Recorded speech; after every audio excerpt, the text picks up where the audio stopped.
Chapter 22. It was 8 o'clock when we landed. We walked for a short time on the shore, enjoying the transitory light, and then retired to the inn, and contemplated the lovely scene of waters, woods, and mountains, obscured in darkness, yet still displaying their black outlines. The wind which had fallen in the south now rose with great violence in the west. The moon had reached her summit in the heavens and was beginning to descend. The clouds swept across it swifter than the flight of a vulture, and diminished her rays while the lake reflected the scene of the busy heavens. Rendered still busier by the restless waves that were beginning to rise, suddenly a heavy storm of rain descended.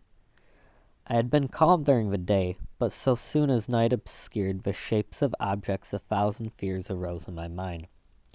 I was anxious and watchful, while my right hand grasped a pistol which was hidden in my bosom. Every sound terrified me, but I resolved that I would sell my life dearly and not relax the impending conflict until my own life or that of my adversary were extinguished. Elizabeth observed my agitation for some time in timid and fearful silence. At length she said, What is it that agitates you, my dear Victor? What is it you fear?" "Oh, peace, peace, my love," replied I. "This night, and all will be safe, but this night is dreadful, very dreadful." I passed an hour in this state of mind, when suddenly I reflected how dreadful the combat which I momentarily expected would be to my wife, and I earnestly entreated her to retire, resolving not to join her until I had obtained some knowledge as to the situation of my enemy. She left me, and I continued some time walking up and down the passages of the house, and inspecting every corner that might afford a retreat to my adversary. But I discovered no trace of him, and was beginning to conjecture that some fortunate chance had intervened to prevent the execution of his menaces, when suddenly I heard a shrill and dreadful scream. It came from a room into which Elizabeth had retired. As I heard it, the whole truth rushed into my mind. My arms dropped, the motion of every muscle and fiber was suspended. I could feel the blood trickling in my veins and tingling in the extremities of my limbs. This state lasted but for an instant. The scream was repeated, and I rushed into the room. Great God, why did I not then expire? Why am I here to relate the destruction of the best hope and the purest creature of earth? She was there, lifeless and inanimate, thrown across the bed, her head hanging down, and her pale and distorted features half covered by every hair. Everywhere I turn I see the same figure, her bloodless arms and relaxed form flung by the murderers on his bridal bier. Could I behold this and live? Alas, life is obstinate and clings closest where it is most hated. For a moment only did I lose recollection. I fainted. When I recovered, I found myself surrounded by the people of the inn. Their countenances expressed a breathless terror, but the horror of others appeared only as mockery, a shadow of feelings that oppressed me. I escaped from them to the room where lay the body of Elizabeth, my love, my wife, so lately living, so dear, so worthy. She had been moved from the posture in which I had first beheld her, and now as she lay, her head upon her arm, and a handkerchief thrown across her face and neck, I might have supposed her asleep. I rushed towards her and embraced her without ardor, but the deathly languor and coldness of the limbs told me that what I now held in my arms had ceased to be Elizabeth, whom I had loved and cherished. The murderous mark of a friend's grasp was on her neck, and a breath had ceased to issue from her lips. While I still hung over her in an agony of despair, I happened to look up. The windows of the room had before been darkened, and I felt a kind of panic on seeing the pale yellow light of the moon illuminate the chamber. The shutters had been thrown back with a sensation of horror not to be described.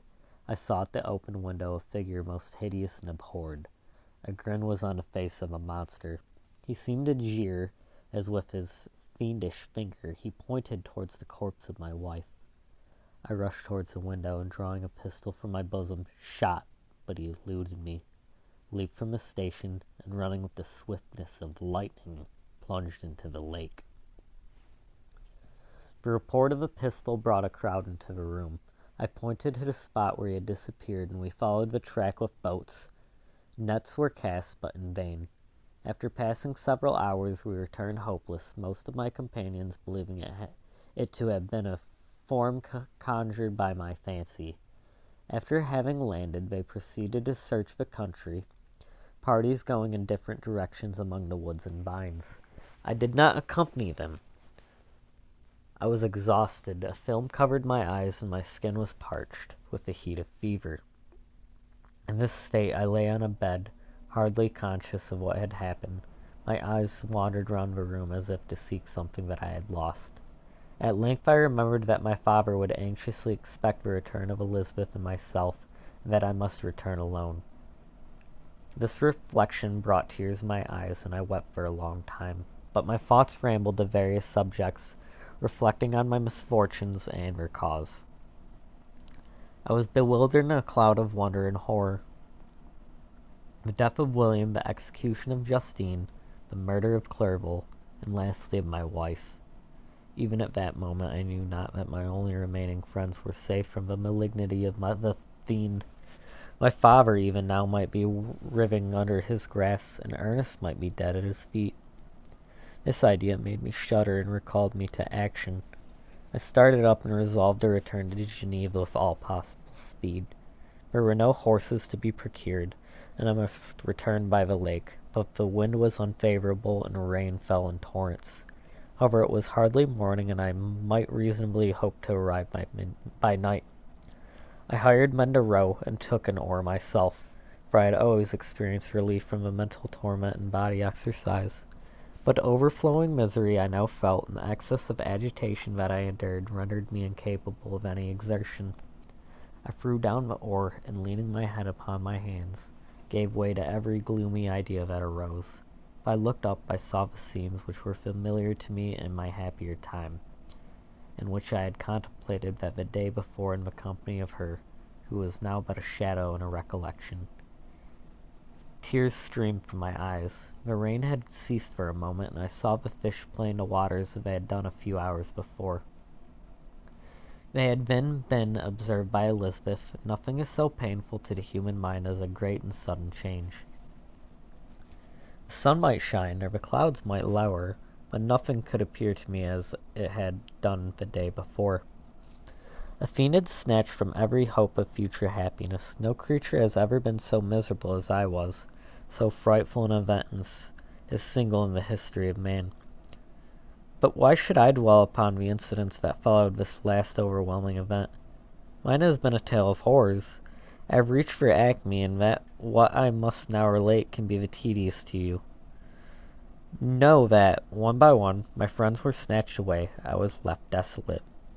My own strength is exhausted, and I must tell in a few words what remains of my hideous narration. I arrived at Geneva. My father and Ernest yet lived, but the former sunk under the tidings that I bore. I see him now, excellent and venerable old man. His eyes wandered in vacancy, for they had lost their charm and their delight. His niece, his more than daughter, whom he doted on with all that affection which a man feels who in the decline of life, having few affections, clings more earnestly to those that remain. Cursed be the fiend that brought misery on his gray hairs and doomed him to waste and wretchedness. He could not live under the horrors that were accumulated around him. An apoplectic fit was brought on, and in a few days he died in my arms. What then became of me? I know not. I lost sensation, and chains and darkness were the only objects that pressed upon me. Sometimes, indeed, I dreamt that I wandered in flowery meadows and pleasant vales with my friends of my youth, but awoke and found myself in a dungeon. Melancholy followed, but by degrees I gained a clear conception of my miseries and situation, and was then released from my prison. For they had called me mad, and during many months, as I understood, a solitary cell had been my habitation. But liberty had been a useful gift to me, had I not, as I awakened to reason, at the same time awakened to revenge. As the memory of past misfortune pressed upon me, I began to reflect on their cause. The monster whom I had created, the miserable demon whom I had set abroad into the world for my destruction. I was possessed by a maddening rage when I thought of him, and desired and ardently prayed that I might have him within my grasp to wreak a great and signal revenge on his cursed head. Nor did my hate long confine itself to useless wishes. I began to reflect on the best means of securing him. And for this purpose, about a month after my release, I repaired to a criminal judge in the town and told him that I had an accusation to make, that I knew the destroyer of my family, and that I required him to exert his whole authority of the apprehension of a murderer. The magistrate listened to me with attention and kindness. "Be assured, sir," said he, "no pains or exertions on my part shall be spared to discover the villain." "I thank you," replied I. "Listen, therefore, to the deposition that I have to make. It is indeed a tale so strange that I should fear you would not credit it, were there not something in truth which, however wonderful, forces conviction. The story is too connected to be mistaken for a dream, and I have no motive for falsehood. My manner as I thus addressed him was impressive but calm. I had formed in my own heart a resolution to pursue my destroyer to death, and this purpose quieted my agony, and provisionally reconciled me to life. I now related my history briefly, but with firmness and precision, marking the dates with accuracy and never deviating into inventive or exclamation. The magistrate appeared at first perfectly incredulous, but as I continued, he became more attentive and interested. I saw him sometimes shudder with horror, at others a lively surprise, unmingled with disbelief, was painted on his countenance. When I had concluded my narration, I said, "This is the being whom I accuse, and for whose detection and punishment I call upon you to exert your whole power. It is your duty as magistrate, and I believe and hope that your feelings as a man will not revolt from the execution of those functions on this occasion." This address caused a considerable change in the physiognomy of my auditor. He had heard my story with that half kind of belief that is given to a tale of spirits and supernatural events. But when he was called upon to act officially in consequence, the whole tide of this incredulity returned. He, however, answered mildly, "I would willingly afford you every aid in your pursuit, but the creature of whom you speak appears to have powers which would put all my exertions to defiance.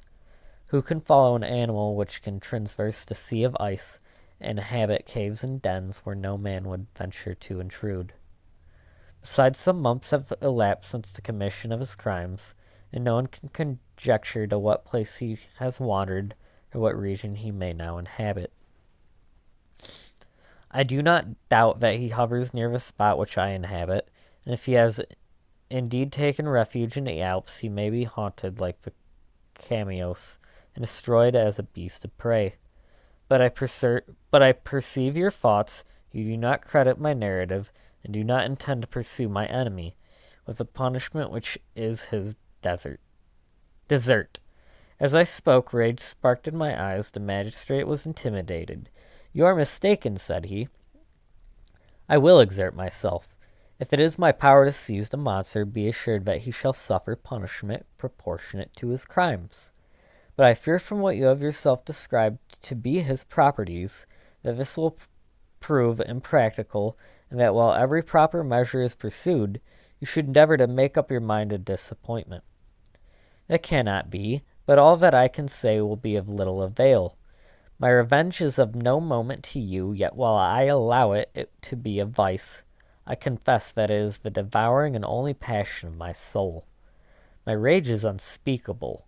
When I reflect that the murderer whom I have turned loose upon society still exists, you refused my just demands. I have but one resource, and I devote myself either in my life or death to his destruction." I trembled with excess of agitation as I said this. There was a frenzy in my manner, and something, I doubt not, of that haughty fierceness which the martyrs of old are said to have possessed. But to a Genevan magistrate, whose mind was occupied by far other ideas than those of devotion and heroism, this elevation of mine has much the appearance of madness. He endeavored to soothe me as a nurse does a child, and reverted to my tale as the effects of delirium. Man, I cried, how ignorant art thou in thy pride of wisdom! Cease, you know not what is it you say. I broke from the house angry and disturbed, and retired to meditate on some other mode of action.